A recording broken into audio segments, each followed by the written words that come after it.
full disclosure, you are my mother. Yes. And now that we got that out of the way, Mm-hmm.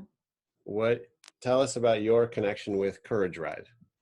Okay, I am the current director of Courage Ride, which just means I guess everybody goes through me and they do all the work. That's the best way to do it. Yeah. So, but Jackie Bailey started it. Yes. And then when did you come on board? I was there from the beginning, just in kind of an advisory role. And Jackie and I have just, we expect and enjoy and anticipate and love the same things about the Courage Ride. So we've stayed together all these years. And what do you love about it? What keeps you going with it? It is the most positive group of people as far as a committee that you ever want to be around. We are associated with passionate doctors, passionate researchers who share everything they do if at all possible with us, so we know where the money's going. And the really key thing is at the live Courage Ride, it has become a community. It's become a community of people who have lost people to sarcoma cancer, who are survivors of sarcoma cancer, who have family members who've been through it, along with the doctors and the researchers and the nurses, and everybody is writing and having a great time, but there is a connection with everyone that's there. Yeah, and it's interesting, we've been talking to folks who have survived sarcoma cancer, just I think cancer generally, and then sarcoma cancer in particular, it can be such a lonely experience. Like I think one of the people said kind of lonely in the suffering of it. And then it's a rare cancer, so there aren't big existing walks. Yes. and that sort of thing. So I imagine you get to see how much it means to people to physically be around a bunch of people that are. That's right. And we've had one family, I mean, I can think of a lot of families, and we have one family that came with their son, and he was able to ride with a prosthetic leg. And then after he passed away, they come back because it's still their place, to be. And there's Abby Ameline Vaughn she had sarcoma cancer. She was on our committee. She had a high hip amputation. She got married. She had a job. She got a new car. She just lived her life absolutely fully, and her family, and passed away right before the Courage Ride a few years ago.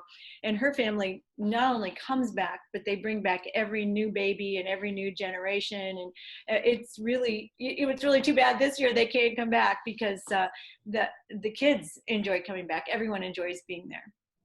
And it's, I mean, this year, of course, is different for everyone in every aspect of things, but without the in-person Courage Ride, there's the virtual Courage Ride.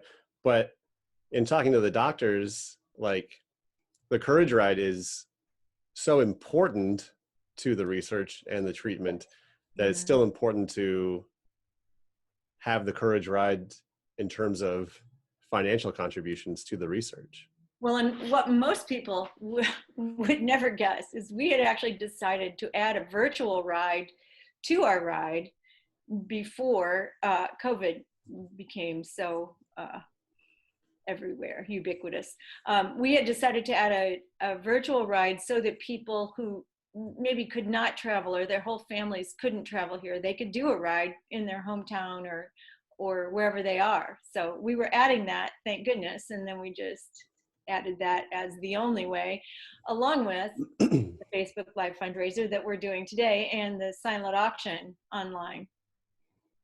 Yeah, so it seems like, I mean, the need continues forward whether or not there's an in-person ride or not. Absolutely. Yeah. It's kind of one of those things where you think, well, COVID is enough. That's just enough to deal with. But people are still getting cancer. People are still being treated for cancer. People are still having to have these surgeries. Life in every form is still going on. And so it's a huge need, yes. So what does the Courage Ride, I mean, it's obviously grown tremendously since it started. Yes. And what's it look like? what are the hopes going forward? The hopes going forward are multifold. We would hope, that not only do we always make more money to, fund the research, but the research at the University of Iowa, that Courage Ride provides the 85% of the resources for the seed grant funding. And the seed grant funding for researchers at the University of Iowa is important so they can receive the more national grants, the huger funds, the ones that will make a difference for more people, the ones that will expand the reach beyond the local hospital, the ones that will expand the reach to people, virtually worldwide when something is found. Yeah. So what would you want to say to people that are participating in whatever form this year in unique ways?